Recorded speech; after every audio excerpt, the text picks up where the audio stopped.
What's going on, Limited family? You already know we back at it again with another video reaction. Don't forget, if you're not subscribed, hit that subscribe button. Make sure you slam on that bells, that way it rings, and slam on that like button.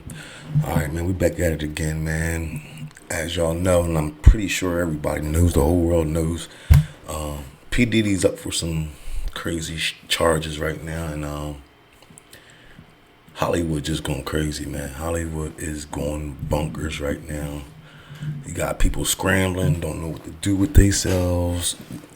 So we're gonna take a look at this P. Diddy witness who says he has sex tape squares off with rapper sons.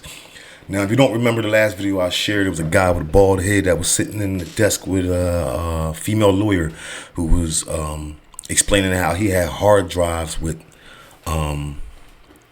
I think it was multiple adults, and it was like two underage that he could tell, and they was under influence and everything else. So I'm thinking that's who they're talking about on this one. So let's enough talking it, get at it.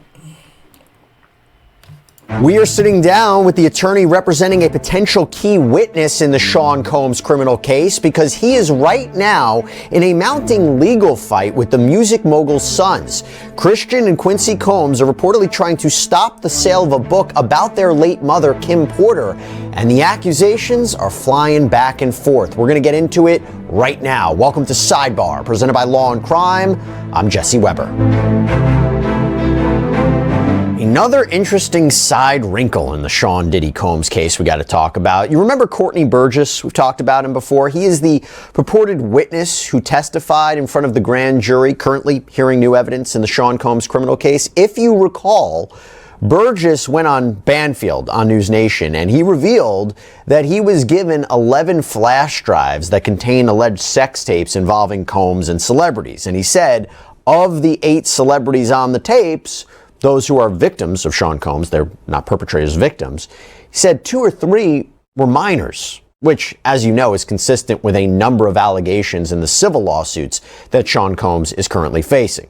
To be clear, though, Combs is currently not criminally charged with anything with respect to minors. That could change, but right now, he's just charged with sex trafficking, racketeering, transportation to engage in prostitution, but all with respect to adult victims. If there's a superseding indictment, he gets hit with new charges, possibly about victims, we shall see. But this is what brings me to what we're talking about right now. So, Mr. Burgess has claimed that he got these flash drives from the late girlfriend of Sean Combs, Kim Porter, who, as we know, tragically died several years back from what authorities concluded was lobar pneumonia. And that is despite the fact that there have been rumors, both online and in the media, that there It also was a rumor going around saying all of P. Diddy victims died of pneumonia. So you're telling me Kim died of pneumonia too? So did a couple other actresses and people. I was just looking at this with my wife the other day, and she was saying the same thing. Like, why is all the people that P. Diddy go after is dying off of pneumonia? There is something more to her death, and that, to be clear, totally unsubstantiated. That has been debunked. We've talked about it here on Sidebar multiple times. But putting that to the side, here is the other thing with Mr. Burgess. He apparently says he owns the rights to a book that was reportedly based on the alleged memoir of Kim Porter. In fact, according to TMZ, Burgess' phone was seized by the feds, and on it was a copy of a flash drive with material that was used in this book. Here's the problem. Christian and Quincy Combs, these are the sons of Diddy and Kim Porter. Quincy's actually adopted by Diddy. But they are reportedly fighting back, and they have sent Burgess a cease and desist letter to prevent the further sale of this book. They argue this is just an attempt to capitalize on Porter's fame and that they own the rights to her IP, her intellectual property, like her diary entries, her potential manuscript. As her heirs, they own it. And they also want an accounting of current sales of the book. To be clear, though, they aren't acknowledging that there is, in fact, a long-lost memoir from their mother. In fact, they've actually denied that before when there was a similar book. I ain't gonna do too much pausing because I hate when other people do it. But that kind of reminds me of that movie Shazam with oh man, what's the guy name? Anyway, it was a movie called Shazam and Sinbad, and I seen it growing up. I knew I watched the movie, but everybody was saying how, it wasn't real and the movie never exists. Well, to find out, he actually hired the government to go around and get all the tapes. And it's only about three or four copies left. So just to let you know, the government can do things like that because they erased it from the internet completely about that movie. You can't even find it nowhere on the internet. And he's been going around, and they've been going around collecting all the tapes. So, yeah. So, gotta watch that, man. Because if they looking for numbers of copies sold, that means they trying to find the people that has them copies. A derivative work, we'll talk about that, published by this guy named Chris Todd on Amazon. They were adamantly fighting against that. They said that their mother wouldn't write this. But what they're basically saying is if something should exist, they own it. Burgess has responded, saying he owns the copyright in the book, that Porter gave him the rights to this manuscript, that the brothers are making, quote, a pathetic attempt, a, quote, desperate ploy to extort him, and this shows how bad their financial situation is, and he reportedly even suggests that Sean Combs is probably behind this. So a lot of back and forth between both sides, and I want to sort it out and at least get one side of the story on this. So with that, I want to bring in Ariel Mitchell. Thank you so much for taking the time. It's great to meet you. So the first question I had when I was reading about this, is this book from your client the same book as the one that was published by Chris Todd a few months ago? That was the one that was on Amazon before it was removed by Amazon. What's the connection there? Yeah, so Chris did get the book from Courtney. Courtney has a more thorough copy of the book. When Chris published the book that was on Amazon, it was edited. So some of the passages were removed. Some of the pictures were removed. And I think there was like a foreword or something that was added to the book. So it is a different version, but from the same, what in copyright law is called derivative work. So it derives from that work that Courtney has. And just to be clear, Courtney's work, Courtney's book, is it currently being sold anywhere? I'm not exactly sure. I believe Courtney has I was about to say, here's a woo-woo, welcome to downtown Miami. But I believe he is selling it on a website. I only came into that knowledge when I received the cease and desist letter from Quincy and Christian. Got it. And in terms of the content of the book, what is this book about, the one from your client? So I haven't taken the time to read the book either, but to my understanding, it's Kim Porter's memoir. So it's basically Kim Porter's stories. I haven't read, I shouldn't say that, I haven't read the entire book. I have read several excerpts from the book, several pages from the book. I haven't had time to sit down and read it in its entirety. But to my understanding, it purports to be from Kim Porter about experiences Kim Porter had.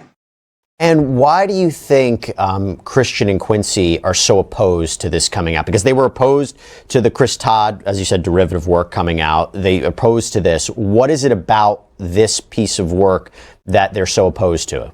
Well, first it's talking about their father. And, you know, for even Quincy, that's his stepfather, but that's really the only father he knows. So, and then Christian, that's his doppelganger. Like Christian and Diddy look exactly alike. So, and then you think about the other piece of it. Their father is the one who gave them money, wealth, fame. So you want to protect that at all costs, even if you know your father did something bad or wrong. I also feel like they don't have any identities without their father. So for their father to go down for this, and what child wants to think this about their parent? Think that their parent was this kind of heinous monster. So I think we have to maybe put ourselves in position how we would feel if this was one of our parents and what we. Yo, man, the one son was already accused of sexual assault by a assistant, saying he forced her to drink a drink and was touching her. So how he don't know what his dad's doing? He's doing exactly what his dad was doing. we do in this situation. Does this memoir, alleged memoir, does it suggest that Sean Combs was abusive towards Kim Porter? Does it suggest that, does it amplify this message that we've seen online that there's more to Kim Porter's death than meets the eye? I just want to be clear about what this book from your client really says. So again, I'm going to reiterate, I have not read the entirety of the book.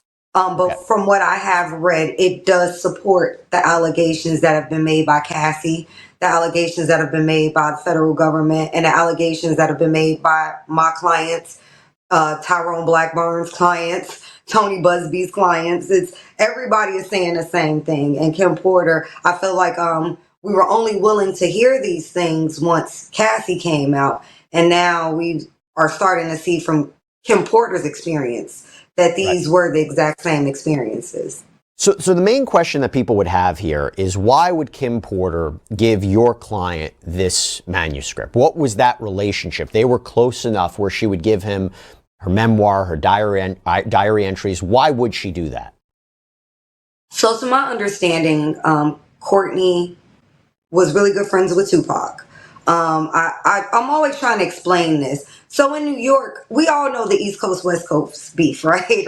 Sure. We all have some knowledge of it. It's only cursory. So you have to imagine on the East Coast, there was two factions. There was the bad boy faction, and then there was Death Row East. So Death Row was starting to encroach upon Diddy's territory in New York. And there are a lot of people in New York who didn't like Diddy, who didn't want to rock with the bad boy East Coast, side of the East Coast, West Coast beef. So there were a bunch of people in New York, a faction, who were West Coast, East Coasters, if you will. And Courtney was one of those people. So to my understanding, Courtney knew Kim through Tupac and Courtney's a industry insider, A&R, or a record exec who brought different people to labels to help them get into the music industry. So he knew producers, managers, all these people in the music industry. And one day he was talking to a friend who was with Kim. And Kim was like, who are you talking to? And he said, I'm talking to Courtney B. And she said, oh, let me talk to him, because they knew each other through Tupac. And said to Courtney, I got something, because for you, I know you'll know what to do with it. And that's the next day is when Courtney got the flash drives, and one of the flash drives had the book on it. So I believe that if we're going to believe, let's say, that Kim really wanted this book to get out, and she knew there were only certain people she can trust, because there were more people in Diddy's pocket than were not in Diddy's pocket. Why wouldn't you go to his enemy, Diddy's enemy, which is people with the Tupac faction? And if you really want this information to get out, because anybody else is not going to get that information, because their loyalty will always lie to Diddy. So I think, just me using my brain and the information I have been given and my understanding just culturally about what is going on, because it's my culture, it makes sense to me how Courtney ended up with this. You don't anticipate that this is going to escalate into some sort of lawsuit and this going to court? And it sounds like if it is, you're ready to fight back against it. Not only fight back, we're ready to countersue for defamation and other things, other torts. But I would invite them. If you're watching this, please, I beg of you, please sue us. That'll be the best day of my life and the worst mistake you'll ever make. Why is the issue of Kim Porter and this book and Courtney maybe trying to publish it, why is that coming out now?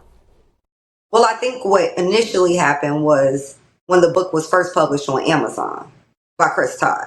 Right. So that kind of created, it was #1 for weeks on Amazon, actually, #1 bestseller. Yep. To my understanding, at the last count, sold almost like 30,000 copies in that range. So it was really selling. So then there was a time where Chris was doing all these interviews, and then there was something. But see, you gotta understand too, them book sales was digital. So, and it was coming off of Amazon. So Amazon, all they had to do was delete, and everybody's Kim Porter book is gone. Going on behind the scenes, because I had known Chris since August. That's when I initially met Chris, and I didn't meet Courtney until 2 days before on the 31st. I didn't meet him until October 29th. So I didn't know who he was. Chris did represent the entire time, even with the book, because we did start talking about. First, he came to me like, "Oh, I have some information that may be relevant to the cases you have against Diddy," and that kind of morphed into, "Well, we have this stuff. We don't know what to do or how to use it. Can we get some legal advice or direction?" And I'm like, we don't want to tread on extortion. Just kind of trying to get an understanding for what they had and what they understood. But Chris never told me about Courtney. He told me he had a partner, but never told me who Courtney was. And then all of a sudden one day I see Chris is doing interviews about the book. And I'm like, oh, okay. And then shortly thereafter, I get a call from Courtney saying that he just was served with a summons by the federal government. And then I went back and saw an interview that Courtney had done on October 20th, where he is now stepping out of the shadows, saying that he's the one who had the tapes. He was the one who had the book. And that's how all of this came out. And I feel that that interview Courtney did October 20th is what led to the summons from and the subpoena from the federal government. Because now, if he's saying he has all of these things, he's now, and I think something no one is keeping in mind. We've seen all of these victims file civil lawsuits, right? But why hasn't the government called them as witnesses before the grand jury, right? You would think those would be people that would be called. Do you know for sure? Do you know for sure they haven't? Well, I don't, to my understanding, at least none of my clients have been called. Sure, And fair enough. I know other lawyers, and I've talked to them, and none of their, at least I'll say this, none of their clients who already have active lawsuits have been called. Now, there might be some other people who have been called, but those people are not plaintiffs in a civil litigation. However, with Courtney doesn't have a lawsuit against Diddy. He's not a victim of Diddy. So I think the other part of this is being an unbiased third party. So the government is really the credibility that they felt that he had and the information that they believed him to have based on what he said in an interview on October 20th. They issued a summons for him 4 days later. They issued a summons for him in a subpoena October 24th, and they didn't serve it to him till October 28th. And then I talked to him October 29th, and then we went to the grand jury testimony on the 31st. So that was like the progression of those things. But I think it's just a culmination of the government is trying to look for all relevant information, people who purport to have relevant information, especially people who can't come across as untainted because they don't have a bias. And, every civil litigant does have a bias in seeing him go to jail. We all want to see him go to jail, not only for the benefits of our cases, but because our clients were really injured. And the ultimate penalty is having your freedom taken away. But Mr. Burgess isn't somebody who's unbiased. So I really feel like between his unbiased perspective and what he purported to say he had, I know, and it also relates to what I said as well, because we had a separate hearing and the prosecutors brought up what I said in my interview as well. By the way, what is, if you can tell us, any plans for him to come back to the grand jury to testify? No, we were able to waive and close our testimony. So in other words, what they wanted from him, they have at this point. They have. Yeah. Well, I am curious to see where this goes. Ariel Mitchell, thank you so much for coming on. Really appreciate you breaking it down for us. And so nice to meet you. Thank you very much. Nice to meet you too. And by the way, I should tell you that Combs' legal team have called Courtney's claims false and outrageous and clearly just denying all of them. Thank you so much for joining. The Unlimited family, man. Like I said, Hollywood is getting crazy. This p.diddy case is getting crazy. I don't know, man. This is, as y'all know, he was denied bail, so he will not be getting bail for the third time.